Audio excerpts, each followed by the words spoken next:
실적 발표가 있었거든요. 네. 이번 주에. 맞아요.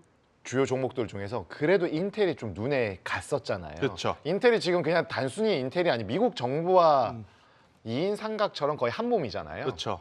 근데 실적에 대한 부분보다 오히려 가이던스에 대한 부분들이 네. 의문점을 많이 자아내면서 이래도 돼라는 물음표가 쫙 달린 것 같아요. 그래서 주가가 촤르륵 내려갔거든요. 네. 이거는 어떻게 봐야 될까요? 근데- 반도체하고도 엮어서도 생각해 볼 대목이 있나요? 인텔이 사실 최근에 이렇게 올라오는 주가가 본인들의 기술력, 본인들의 펀더멘탈, 본인들의 수율 때문이 아니에요. 그러니까 그 인텔의 CEO가 트럼프 행정부를 만나러 백악관에 들어갔다 나오고 나서부터 네. 뭔가 변화가 엄청나게 바뀌기 시작했죠. 갑작스럽게 누군가를 만난다거나 갑작스럽게 인텔에 대한 지원 이야기가 나온다거나 그러면서 주가가 약 3개월 동안 쭉 올라왔단 말이에요. 근데 그 3개월 동안 쭉 올라오는 기간 동안 물론 마이크론이라든지 삼성전자, SK하이닉스는 대표적인 제품들의 가격이 폭발적으로 상승할 만큼의 수요가 있었죠. 근데 인텔의 제품은 그렇지 못했다라는 겁니다. 그런데 그런 기업에게 실적을 마이크론처럼 SK하이닉스처럼 삼성전자처럼 기대하는 것 자체가 사실은 아직은 아닌 단계인 거예요. 네. 그래서 인텔의 주가가 최근에 엄청나게 고공행진을 했어요. 그런데 프리장에서 좀 많이 밀렸거든요. 그래서 오늘 밀린 것에 대해서 왈가왈부 굉장히 많이 나올 수는 있겠지만 인텔의 불확실성을 반도체 AI 전체적으로 확산하지 않을 가능성이 훨씬 더 높다라는 네. 거죠. 인텔의 이야기는 인텔의 이야기로 끝낸다. 아하. 제가 실적을 좀 가지고 나왔는데 화면 잡아주실 수 있으면 네. 좀 잡아주세요. 네.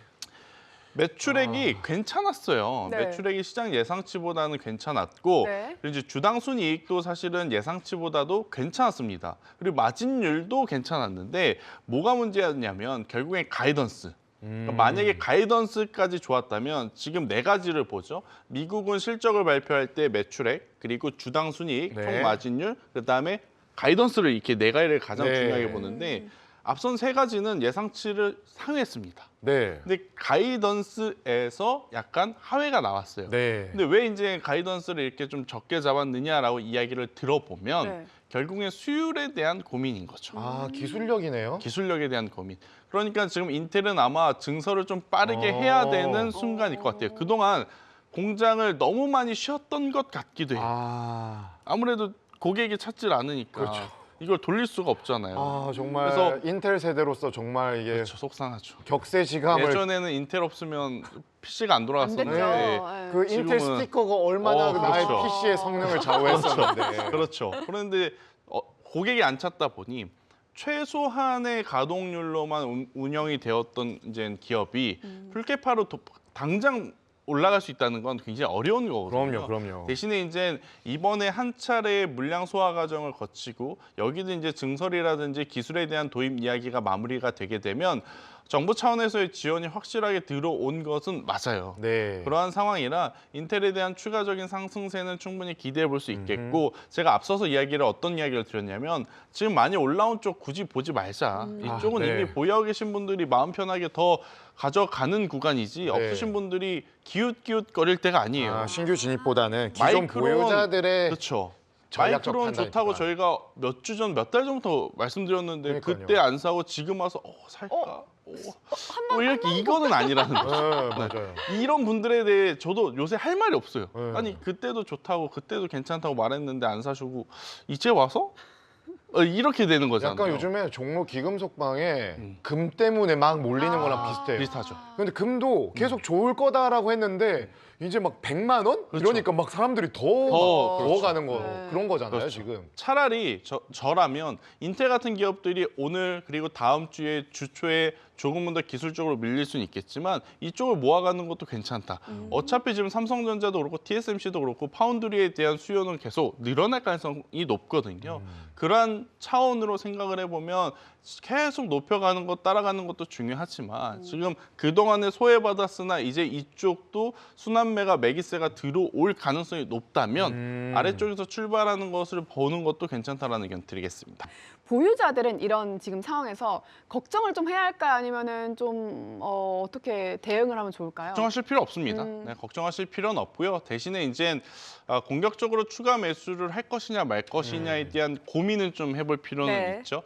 왜냐 이제 워낙 좋은 이야기만 부각이 됐었다가 어떻게 보면 처음 맞는 방지턱이지 않습니까? 네. 그렇기에 오늘도 여전히 아래 꼬리를 달아줄 거야라는 추가 매수는 조금은 위험할 수는 있다. 네. 하지만 지금 추세 자체가 AI와 반도체 힘은 변하지 않는다. 네, 변하지 않는다라는 것을 좀 여러분들이 알고 계셔야 될 것 같고 가장 중요한 건 뭐냐면 결국 팔은 안으로 굽는다고 미 정부가 인텔을 네. 포기하지 않았다라는 않겠다. 겁니다. 그게 네. 정말 큰 그게 진짜 정말 큰 크죠. 무기인 거죠. 네. 네. 당연하죠. 그러니까 이게 조금만 내려가도 만약에 포기를 했다면 계속 손절 물량이 두려운 거거든요. 네. 근데 지금 미국 정부에서 끌어안고 있다는 건 그래 내려오기만 해. 그러면 내가 이번에는 사줄게. 라는 투자 심리가 반영이 될 수밖에 없는 인텔이다 보니까 낙폭이 나와도 크지 않을 가능성이 높고 장중에 낙폭이 커지더라도 장 후반부에 가면 아랫골이 달리면서 또 어떻게 보면 방어하는 물량들도 충분히 나올 수 있는 네. 그러한 상황이라고 좀 보시면 될 것 같고 뭐 여러분들도 아시다시피 이제는 AI용 PC에 대한 수요도 점점 커질 수밖에 없다라고 좀 보여집니다. 그래서 이쪽에 대한 마진율이 지금 당장 마진율 지금 당장도 좋아요. 그런데 네. 한 가지의 걱정을 하는 건 뭐냐면 결국 증설을 투자를 하게 되면 그 증설에 들어가는 비용 때문에 일시적으로 마진율이 왜곡될 수는 있습니다. 하지만 그런 현상들, 그런 시기를 겪어야 비로소 돈을 벌 수 있는 구조가 되는 거거든요. 그렇죠. 삼성전자, SK하이닉스, 마이크론 테크놀로지, 엔비디아가 처음부터 돈을 벌었던 게 아닙니다. 네. 그럼요. 그들도 증설할 때는 증설에 들어가는 비용이 워낙 높다 보니까 매출을 내는 데까지 시기가 필요해요. 맞아요. 인텔 같은 경우에는 공장을 그렇게 쉬었는데 다시 돌리려고 하니까 그 빡빡 대면서 기계가 돌아가겠습니까? 그쵸. 그리고 설비 투자도 한다고 하면은 기대가 높은데 업황이 바뀌면은 설비 투자 해도 돼? 그렇죠. 물음표가 달리고 그렇죠. 그러면은 그게 진짜 물음표가 점점 의구심으로 바뀔 때 맞아요. 설비 투자의 속도도 느려지기 마련이거든요. 근데 이제 인텔은 아직 그런 걸 안 겪었잖아요. 그렇죠. 그리고 우리가 DDR4, DDR5 이야기만 하잖아요. 근데 제가 지난주부터 계속 DDR3 가격까지도 체크를 해봤는데 이제 DDR3 가격까지 올라갑니다. 정말요? 네. 그러니까 이제 쓰다가 이제 안 되니까 DDR3까지도 긁어 모아서 쓰는 거예요. 아, 진짜. 그러면 인텔처럼 최신형 반도체 칩이 없어서 그동안에 좀 아쉬웠던 기업들도 네. 기존의 재고들의 가치가 올라가기 때문에 충분히 개선할 가능성이 높다라고 네. 볼 수 있는 거죠. 아, 진짜 인텔 정말 작년에 드라마틱한 반전을 일으켜낸 네. 기업인데 이제 새로운 시간이 좀 열리는 것 같아요. 네, 좀 여러 가지 측면들에 있어서 고민할 부분들 어떻게 흘러가는지를 지켜보면서 네. 또 트럼프의 어떤 발언들 팔을 나오는지도 안으로 어떻게 굽을지. 네, 네. 그것까지 복합적으로 좀 볼 필요가 그쵸, 그쵸. 있다라는 생각이 드네요.